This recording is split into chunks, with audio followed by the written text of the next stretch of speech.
Kangaroo is part of Grasshopper. It's used to solve a geometry when we have forces to consider. In Rhino 6 we'll be using Kangaroo 2, which replaces the previous Kangaroo.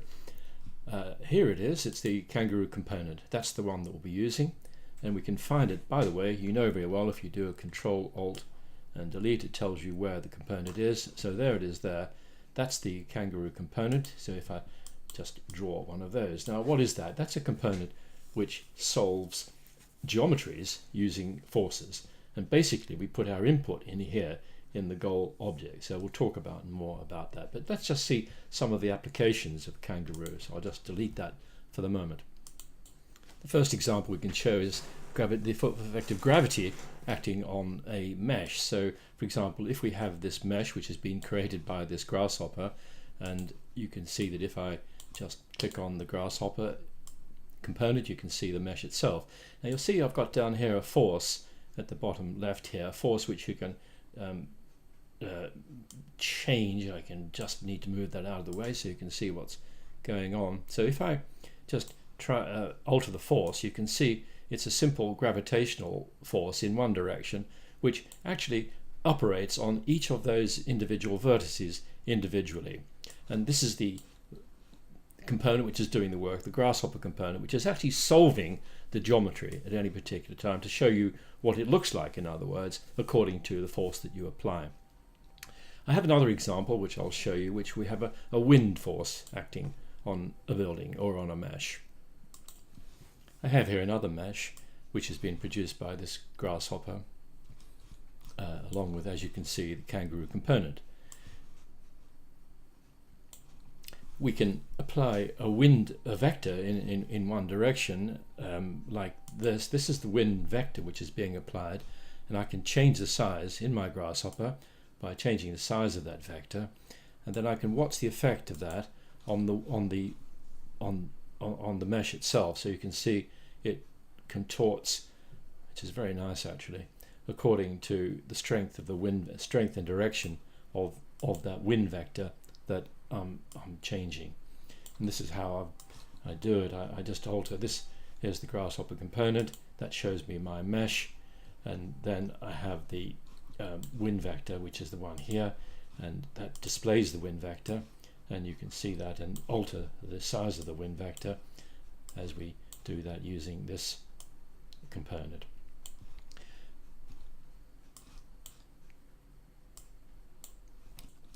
I'll now show you the simplest possible grasshopper example. Usually involves the idea of a spring. A spring, now according to Hooke's law that you may recall, if we have a spring and we stretch it, we put a mass on it, it'll stretch a distance of x, and then if you put two masses on, it'll stretch a distance of 2x. In other words, this extension is proportional to the mass that you place upon it, and that's expressed in the equation F equals kx. Force equals a constant times the extension. So you write the formula as F equals kx, or when we use it in C# or Grasshopper or any programming language, we'd use an asterisk to represent multiplication. So I'll show you the simplest possible example I can think of, and that's a spring, which is represented by this green line here, and I'm going to stretch the spring, and I'm going to use that do that using this grasshopper, with the Kangaroo component. So we have here the grasshopper for doing that along with our Kangaroo component, and what I'm going to do, there's my spring, which is an originally 15 units length, I think, and I'm going to alter the force applied to the end of the spring by grabbing this little slider, and as I move it you can see that the spring elongates back to 0, which is its natural length. So let me explain the grasshopper elements. I originally have a line here which you can see represented by this, so this is my input parameter for the line, and then I have another component, grasshopper component, which picks out the two endpoints, which is the start and the end. Now one of those is fed into this thing, which is an anchor point. Now an anchor point is something which doesn't move. Now it's actually going to be the start point, which is this point here, which is not going to move. So that's the purpose of this control, is to provide make that stationary basically. Now this is an interesting component because basically it takes the line, which is that line, and converts it into a spring. Well, and this is the component which does it. So it takes it from a line to a spring, and we feed that into this input, which I'll explain in a moment. So, and also we've got the force, which is here we've got an x component, an x vector, which is a vector in this direction here, pointing from here to here in that direction. And we multiply this by this slider, which produces a different size force in the x direction, which will stretch our spring in that x direction. So you can see that we've got three things being fed into this goal objects here. What do we mean by a goal? Let's take a look. We've got the spring being, that's the actual spring itself being input. We've got an anchor point, which is, as we say, which was that point there, which must remain stationary when it's fed into the goal objects. Then we have the force being entered into the goal objects as well. So it's three things: the spring, the anchor point, and the force. Now what is it? This thing here actually solves it. And so as I showed you, if we grab hold of that, it will increase and decrease the length of the spring. Now we've got the three inputs being fed into goal objects. I find that a bit disconcerting actually, that, to be honest, how you've got a force measured in newtons and an anchor point, which is a position, and a spring, which is some length, and it's all fed into the one input, but somehow or other it gets separated there and the equation is solved. Now what do I mean by the equation is solved? Well, we're meeting a goal. As they say, goal objects. What does that mean? Well, as we run out, we've got a force being applied, and the now you've got to be careful when you click on that thing. You must click on the dot and not the control. So we put the emphasis back on here, and then as I move this little thing here, it alters the force. Now the grasshopper actually solves that and produces a geometry.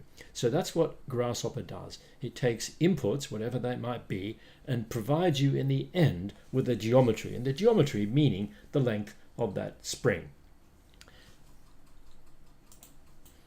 It's a bit disconcerting perhaps to talk about goals, but the goal is, if you've got a certain spring and you apply a certain force on it, the goal is to find out how long the spring is going to be. That's what a goal is. So it solves it to give you the length of the spring. We now have an example of a beam where we're going to apply Hooke's law once again. So I've got a beam here in 3 dimensions, and I'm going to divide that line up into 2 segments. I'm going to apply a force in the middle, and I'm going to extend the beam down. So the net result is that the beam that it's being and we've got Hooke's law which is being applied, and here we've got a bit of an elastic beam here, like consider it as a spring. If you've got the spring here, and you've got a weight force acting down, and from A-level maths you can work out the angle that makes according to the force. So as you alter the force, then you can the downward force, then it will alter the deflection of the beam, and this is the grasshopper which will be doing that. So you can see that as I alter the force, I alter the extension downwards of the beam. Now how does that work? Well, let's just take a look at it step by step. We've originally got a line here, and then I divide it up using this grasshopper component into 3 points, and then I join those together with a polyline and then explode it. Now that's what we need to do in grasshopper, in Kangaroo. We need to explode any of the curves, in other words, to divide it into the individual segments. And these are fed into, as you recall, the spring element. So it converts lines into springs basically, which is then fed into the goal objects. We also have the force which is being applied. So as we alter the slider here, that alters the vertical force. Now we've got that being fed into a unit force, a vector z, which is down in this direction, and that is then well, we have when we explode this, we take the vertices, which are these 3 points here, and 2 of those have got to be anchor points. This is an anchor point here and an anchor point here, which is being fed into here. So this separates the points, and basically it would be much easier to do that using C# actually, which I'll come to later. But it basically picks out those 2 anchor points there and feeds those into my goal objects here. Once again, you're feeding in a force, which is the downward force. You're feeding in the anchor points, which are the 2 anchor points here, and you're also feeding in the individual springs. And ultimately this thing will solve it and give us our geometry. So that's the whole idea of the Kangaroo component. You feed in physical requirements, constraints if you like, but as I say, we have a force and lines and points being fed into the one which I'm a little bit uncomfortable with, but it works a treat. This button is used to reset. You'll find you might have dots all over the place sometimes, and that just resets the whole thing and solves the geometry. Now let's make it a little more complex. What I'll do, I'll go to my divide curve and set the integer value for 10, for example. So I'll divide my line into 10 segments, and you can see the effect of that eventually. So that divides my curve up into 10 points, 10 polylines, which I explode once again. But you can see now when I run my Kangaroo by just clicking on it, you can see it forms a lovely hanging chain, which indeed should be what we call a catenary. And you can see if I alter the force acting on it downwards, then it changes the shape. What we're doing is actually solving for Hooke's law for every individual element of that spring, which is really quite remarkable, really. So we're solving loads of simultaneous equations. And you recall previously how we can apply this in 3 dimensions. One simple hanging beam for the moment has been. So if you recall that if I change the force acting in the vertical direction, then we are individually calculating the forces operating on each individual vertex, which is really quite remarkable. So effectively what we're doing is taking the elements, the length, and converting them into little springs. So there's a spring here, a spring here, a spring here, and a spring here. They all are to be considered when we want to find the final position of that point, which is the goal of Grasshopper.